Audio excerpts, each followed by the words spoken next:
राष्ट्रवादीचे 3 नगरसेवक बैलगाडीनं पिंपरी चिंचवड महापालिकेत पोहोचले। सर्वसाधारण सभेला बैलगाडीनं पोहोचलेल्या नगरसेवकांनी भाजप उधळपट्टी करत असल्याची टीका केली।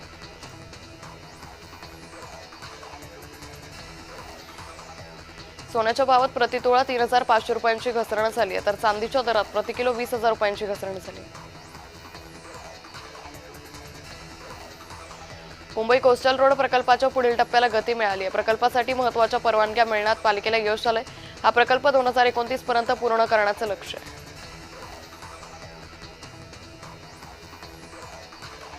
मुंबई पुणे महामार्गावर 3 ट्रकचा अपघात झाला। अपघातात 2 जणांचा मृत्यू झाल्याची माहिती आहे। अपघातात महामार्गावर मोठ्या प्रमाणात वाहतूक कोंडी झाली होती।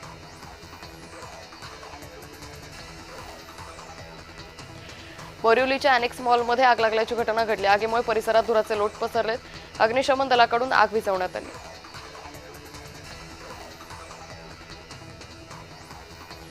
मुंबई आणि एमएमआर परिसरात कडाक्याच्या उन्हामुळे भाजीपाल्याच्या दरात 50% वाढ झाली। सरकारने केलेली दरवाढ ही कमी करावी अशी मागणी नागरिकांकडून करण्यात येते।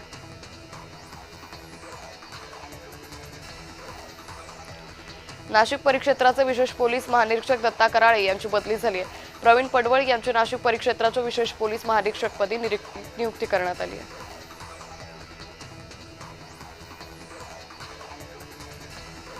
नाशिकच्या चांदवडमध्ये कामावरून कमी केल्यानं टोल नाक्यावरील 75 कर्मचाऱ्यांनी उपोषण केले। टोल नाक्यावर अपघात विभागात कार्यरत असलेल्या कर्मचाऱ्यांनी टोल प्लाझा येथे साखळी उपोषण केले।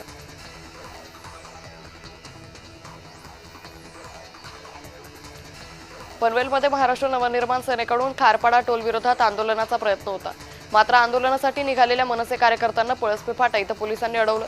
यावेळी पोलीस प्रशासनानं राष्ट्रीय महामार्ग प्राधिकरणाच्या अधिकाऱ्यांना चर्चेसाठी घटनास्थळी बोलावण्यात येईल अशी भूमिका घेतली। कोल्हापुरात महाराष्ट्र मंदिर महासंघ जन आंदोलन करणारे हिंदू देवस्थानाच्या अस्तित्वावर घाला घालणारा इनाम निर्मूलन कायदा तात्काळ मागे घ्या अशी मागणी केली जाणार आहे। जर मागणी पूर्ण नाही झाली तर राज्यव्यापी जन आंदोलन करणार असल्याचा इशारा देण्यात आला आहे। मुंबईतल्या मीरा भाईंदरची 254 एकर जागा खासगी कंपनीला देणार नाही असा आक्रमक पवित्रा महसूल मंत्री चंद्रशेखर बावनकुळे यांनी घेतलाय। यापुढे जमिनीचा वर्ग 2 ऐवजी वर्ग 1 करण्यासाठी आता खासगी कंपनीला शासनाकडे जावं लागणार असा नवा निर्णय महसूल विभागाने घेतला। पंतप्रधान मोदींच्या आवाहनाला प्रतिसाद देत मुंबई महापालिका प्रशासनाने डिजिटलकडे कल वळवलाय। महापालिकेतील शक्य तितक्या बैठका ऑनलाईन घेण्याचे निर्देश पालिका आयुक्तांनी दिलेत।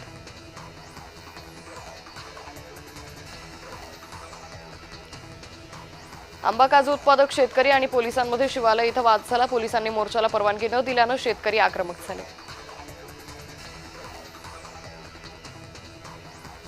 मुंबईत समाधान शिबिर अभियानाचं आयोजन करण्यात आलं होतं। अंधेरी येथील शहाजीराजे भोसले क्रीडा संकुलामध्ये हा कार्यक्रम पार पडला।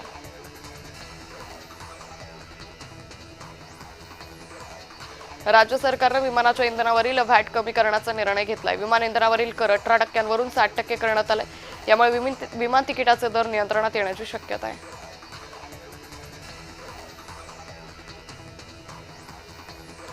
आयजी दत्ता कराळेच्या बदलीनं समाधान नाही, निलंबन करा अशी मागणी अंजली दमानी यांनी केली आहे। पूर्ण कारवाईपर्यंत संघर्ष सुरूच राहणार असा इशाराही दमानी यांनी दिला।